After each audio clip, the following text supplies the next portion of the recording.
organizational design? Organizational design, also called organizational structure, is a step-by-step method that identifies aspects of workflow, production, and system within the company or organization.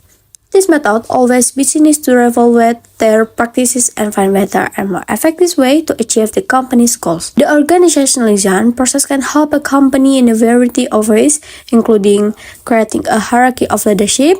The creation of a leadership hierarchy within the company allows for a clear delegation of duties and expectation. Delegation of duties.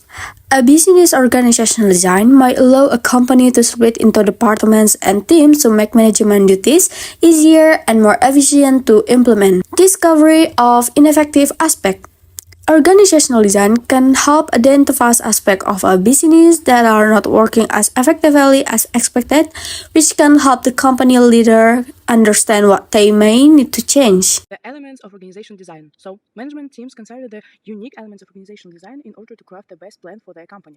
There are 6 elements of organizational design that can affect how employees and managers interact and divide primary duties. The 6 elements are. You can see on this slide. This one's hot too. Okay, we're trapped. Everyone for himself. Okay, let's go. Let's go. Get out of my way. Okay. Have you ever seen a burn victim? Okay. So we're going to speak firstly about work specialization. So work specialization is a process that assigns each professional to a specific task, because the management of the company is clear in what they expect from their employees. Each one can focus on their task. Gaining special skills and experience then can help them improve. For example, factory and warehouse companies use work specialization for assembly line workers. In a factory, it specializes in making gift baskets. One professional may arrange the decorative paper in the basket, while another professional adds fruits to the basket. The second one, we're going to talk about departmentalization and compartments. Departments and compartments are teams of professionals within a large company. Departments refer to groups of professionals of a similar skill set within a company. Each of these professionals usually have the same primary duties and uses similar practices to meet the same goal. For example, a company's accounting departments all work to manage the company's finance and taxation records using the same methodologies and practicing. The third one is formalization of elements. Formalization specifies the relationship and roles within a company. Larger companies often have a more distinct formalization of primary roles than smaller companies. This is because employees may fill multiple roles in a smaller company. For example, in a neighborhood pizza shop, the manager may be responsible for food preparation besides their leadership responsibilities. This one's hot too. Okay, we're trapped. Everyone for himself. Okay, let's go. Let's go. Okay. Have you ever seen a burn victim? What are the benefits of organizational design? Organizational design can inspire employees to take part in the company's management, allowing the business to hire leaders from within. Companies can also use organizational design to express their hierarchy of leadership and daily expectation for each employee. We are organized like a startup. One person's in charge of iPhone OS software. One person's in charge of Mac hardware. One person's in charge of iPhone hardware engineering. Another person's in charge of worldwide marketing. Another person's in charge of operations.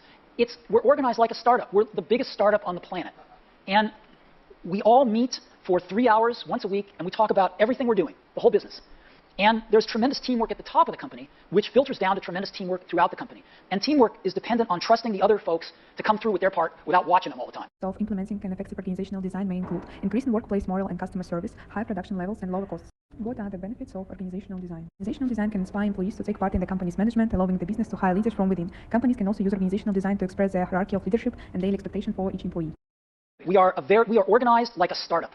One person's in charge of iPhone OS software. One person's in charge of Mac hardware. One person's in charge of iPhone hardware engineering. Another person's in charge of worldwide marketing. Another person's in charge of operations. We're organized like a startup. We're the biggest startup on the planet. And we all meet for 3 hours once a week, and we talk about everything we're doing, the whole business. And there's tremendous teamwork at the top of the company, which filters down to tremendous teamwork throughout the company. And teamwork is dependent on trusting the other folks to come through with their part without watching them all the time. Implementing an effective organizational design may include increasing workplace morale and customer service, high production levels, and lower costs. Flexible work. As organizations adapt their structural design to fit a diverse workforce, growing competition, customer demands, and new technology, we see more of them adopting flexible working arrangements. Such arrangements not only exploit the power of technology, but give organizations the flexibility to deploy employees when and where needed. Telecommuting is a work arrangement in which employees work at home and are linked to their workplace by computer. Compressed work weeks, flex time, and job sharing. Compressed work week, which is a work week where employees work longer hours per day, but fewer days per week. Flex time, also known as flexible work hours, which is a scheduling system in which employees are required to work a specific number of hours a week, but are free to vary those hours within certain limits. Job sharing, the practice of having 2 or more people split a full-time job. Examples of this: you could have a 4-10 option, 4 days on, 10 hours a day, or you could have a work sharing program where 2 part-time people share the same full-time job. You could also make a requirement that the employee must be at work 8 hours each day and that a certain number of those hours are during normal business hours. This is commonly called flex time. To sum up, I want to say that the key of elements in organizational design are work specialization, chain of command, span of control, departmentalization, centralization and decentralization, and formalization. And also, traditionally, work specialization was viewed as a way to divide work activities and into separate job tasks.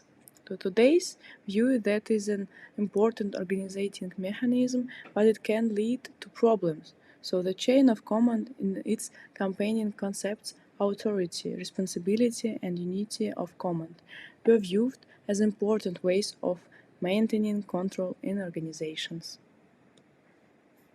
Organizing for collaborating. Organization need to be more flexible in the whole work town, rather the fact that innovation and the ability to bring innovation to market quickly is critical, and you can begin to appreciate how traditional top-down decision making tasks quickly follow the chains of command and narrowly define functional arrangements. Internal collaboration. When managers believe that collaboration among employees is needed for more coordinated and integrated work effort, they can use several different structural options. Some of the more popular include cross-functional teams, task forces, and communities of practice. External collaboration. When managers seek out customers to help solve problems, they are engaging in external collaboration. External collaboration comes in two forms. The first one is open innovation, and the second is strategic partnership.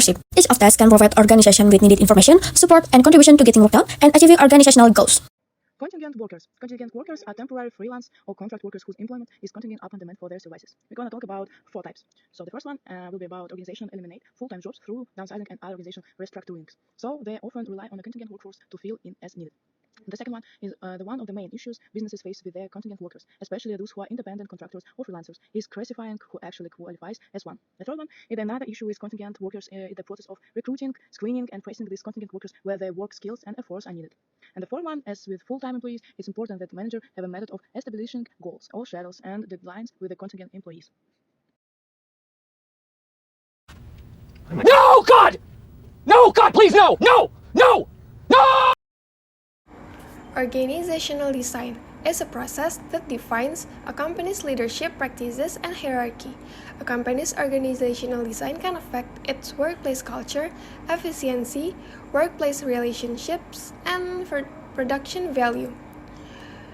There are the virtual organization that operates with a small core of full-time employees, and also the network organization that uses its own employees to do some work activities.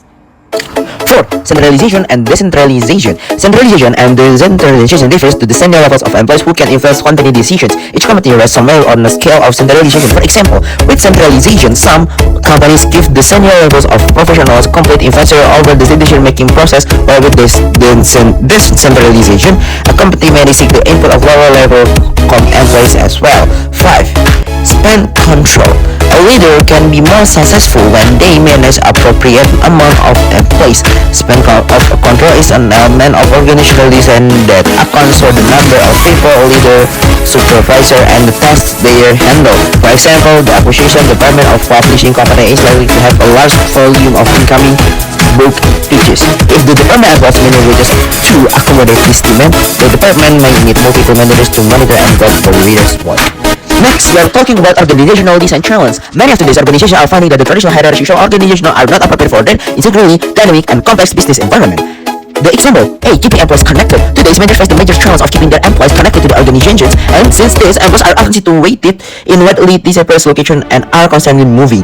B. Managing global structural issues. 1. Researchers have concluded that although structures of organizations around the globe are similar, cultural uniqueness is maintained because of the difference in behavior within companies in different areas of the world. Second, these differences imply that managers must be aware and respectful of the values and practice of different cultures in today's worldwide business environment. The conclusion. The matrix structure assigns specialists from different functional departments to work on one or more projects beyond led by project managers. A project structure is one in which employees continuously work on projects. A virtual organization consists of a small core full-time employees and outside specialists temporarily hired as needed to work on projects. Moreover, an organization's collaboration efforts can be internal or external. So internal collaborative structure option include cross-functional teams, task forces, and community of practice. A cross-functional team is a work team composed of individuals from various functional specialists. So external, that's the collaborative options include open, innovating, and strategic partnerships. And to sum up, I want to say about organizing issues associated with the contingent workforce. So contingent workforce are temporary, freelance, or contract workers whose employment is contingent upon demand for their services. So organizing issues include classifying who actually qualified as an independent contractor. So setting up a process for recruiting, screening, and placing contingent workers, and having a method in place for establishing goals, schedules, and deadlines, and for monitoring work performances.